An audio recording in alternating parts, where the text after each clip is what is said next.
मेरे अहमियत को समाप्त कर दिया गया। ये तो नीतीश बाबू बताए, बड़ा ही अहम भूमिका हमने निभाया था। बिहार में नई सरकार बने, हम लोगों ने नीतीश कुमार को समर्थन दिया। मैंने नीतीश कुमार के नेतृत्व को इतना ताकत दिया, मध्य रात्रि में भंग कर दिया और हम लोगों ने नीतीश कुमार के नेतृत्व में सरकार बनाई। और मंच से अनाउंस किया गया कि कांटी के विधायक अजीत कुमार कहाँ है, वो मंच पर आवे।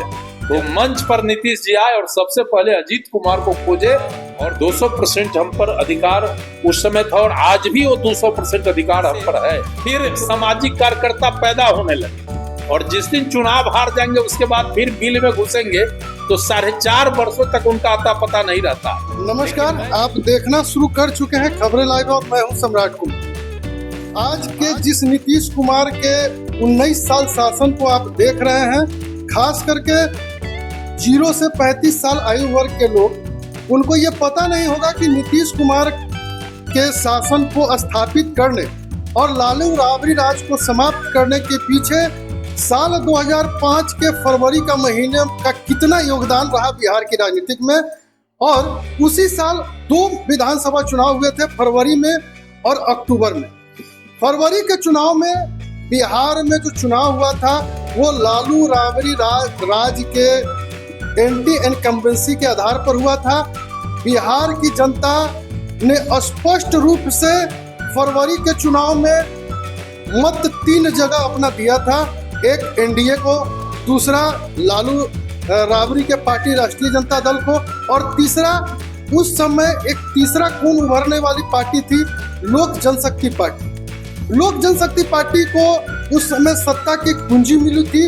लोक जनशक्ति पार्टी के उतने विधायक जीत चुके थे जो चाहती तो एनडीए की सरकार बनती या फिर लालू राबड़ी राज के को ही सरकार में फिर सत्ता में स्थापित करती। लेकिन बिहार के आम जनता और आम आवाम के हितों में लोक जनशक्ति पार्टी के कुछ वैसे भी विधायक हुए जिन्होंने रामविलास पासवान को सत्ता के लिए समझौता करने से रोका और बिहार में एनडीए सरकार को स्थापित करने की बिहार की जनता के महत्वाकांक्षी आकांक्षा को अमली जामा पहनाया। वैसे ही विधायक में से एक थे बिहार के मुजफ्फरपुर जिले के कांटी के विधायक अजीत कुमार, जो फरवरी में चुनाव जीते थे लोक जनशक्ति पार्टी से।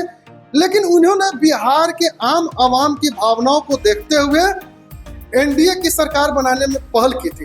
क्या थी उस समय की दुश्वारियां, कैसे ये संभव हो सका, क्या क्या करना पड़ा, किन परिस्थितियों से उनको सफरिंग करना पड़ा, इसको जानेंगे हम।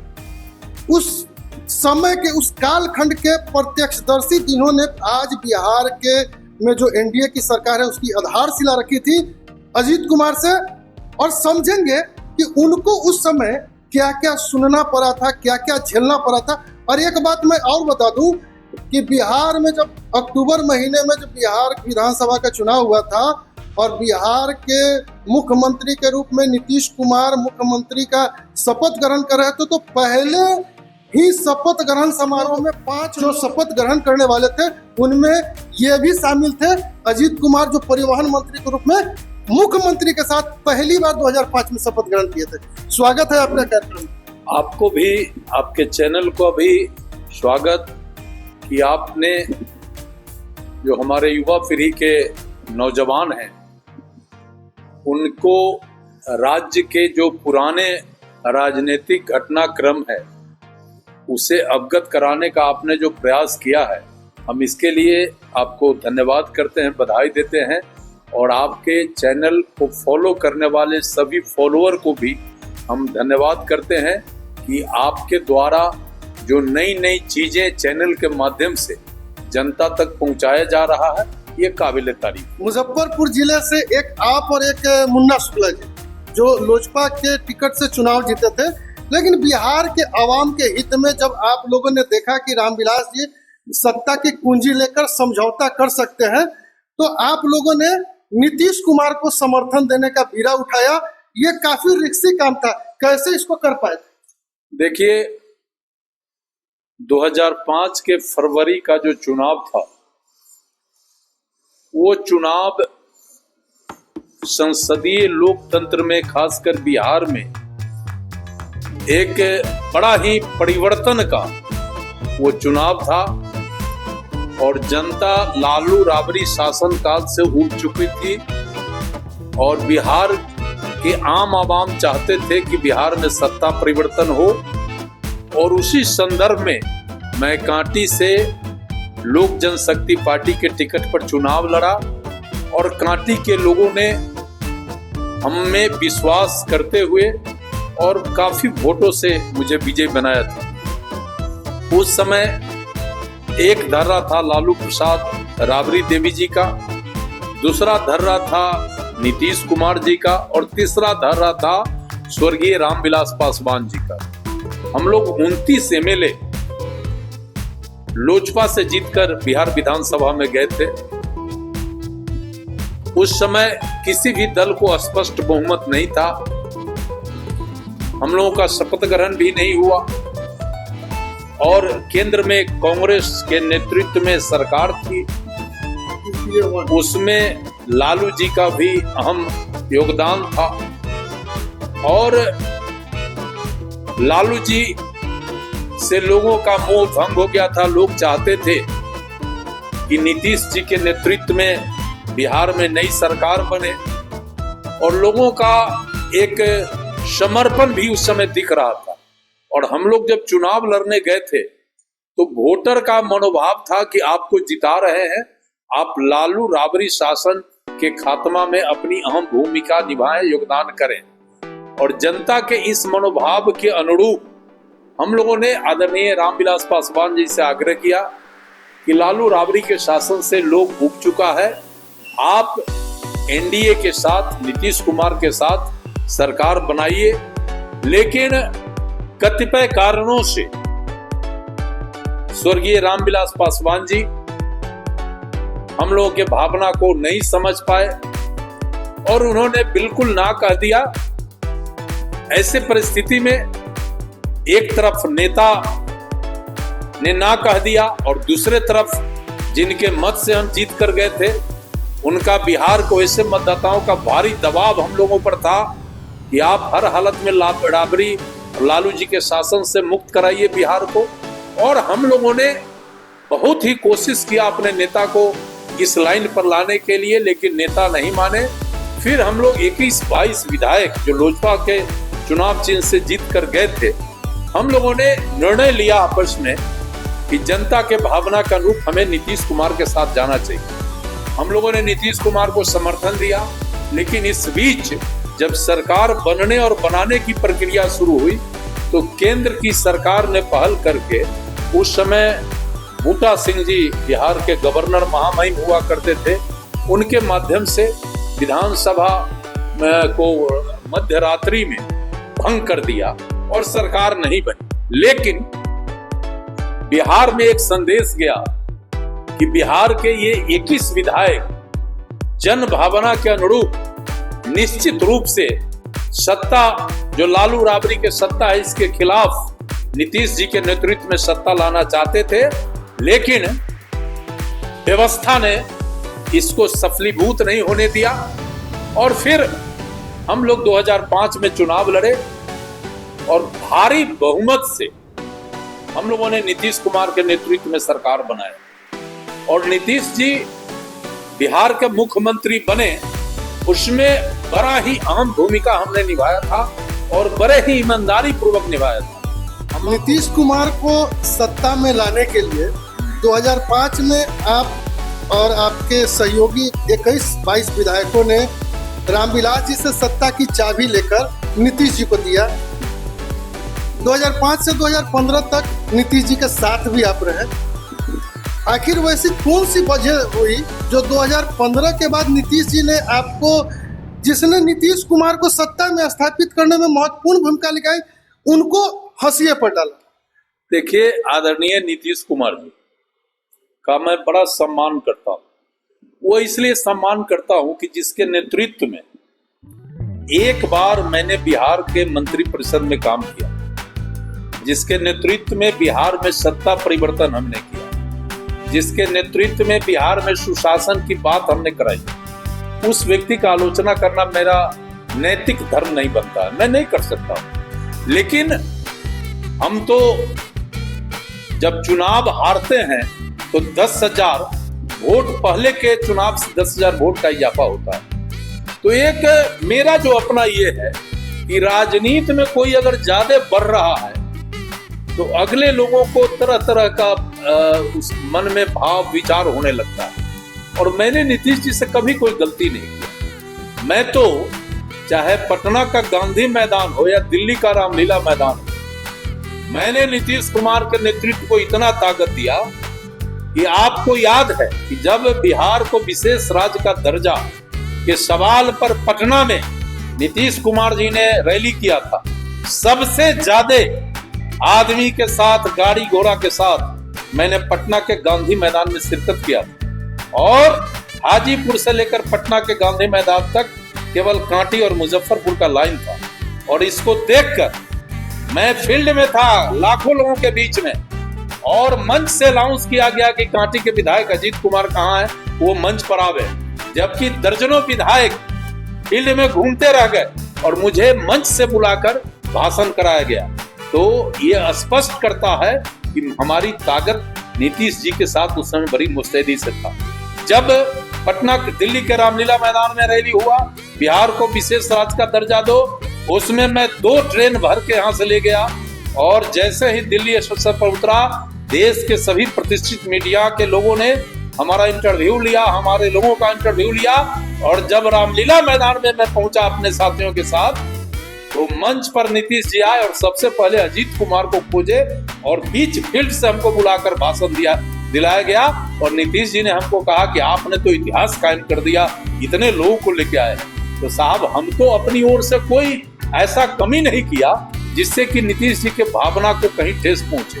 लेकिन इस सवाल का जवाब बेहतर है कि नीतीश कुमार ही बता पाएंगे कि अजीत कुमार जैसे सोशल वर्कर जो समाज के लिए, सभी वर्गों के लिए संघर्ष करता है, अपने ऊपर जोखिम लेकर, आखिरकार क्या वो परिस्थिति आया कि मुझे मेरे अहमियत को समाप्त कर दिया गया। ये तो नीतीश बाबू बताएंगे। एक और जानकारी है कि मुजफ्फरपुर जिले में भारतीय जनता पार्टी के तत्कालीन उस समय के राष्ट्रीय अध्यक्ष अमित शाह है, आप उस समय जदयू में थे, आपसे संपर्क साधा गया था, आपको ऑफर भी दिया गया था कि आप बीजेपी में आ जाइए। अमित शाह ने अपने दूत के माध्यम से, क्या था वो घटना? देखिए, हर पार्टी चाहती है कि हमारे दल में मजबूत कार्यकर्ता हो, जनाधार वाले नेता हो।